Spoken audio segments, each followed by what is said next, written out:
मौलाना रूमी रहमतुल्लाहि ताला अलैहि फरमाते हैं, खामोशी अल्लाह की ज़ुबान है, बाकी सब सिर्फ तर्जुमा है। जो दिल मोहब्बत से खाली हो वो जिंदा होकर भी मुर्दा है। अपने अंदर वो रोशनी तलाश करो जो कभी बुझती नहीं। जख्म वो जगह है जहाँ से रोशनी तुम्हारे अंदर दाखिल होती है।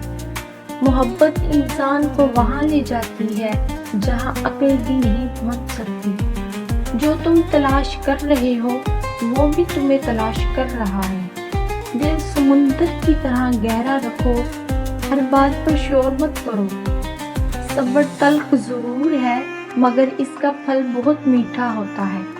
अपनी रूह को उन चीज़ों के करीब रखो जो तुम्हारे दिल को सुकून दे। मोहब्बत में अना ख़त्म हो जाए तो इंसान अल्लाह के करीब हो जाता है।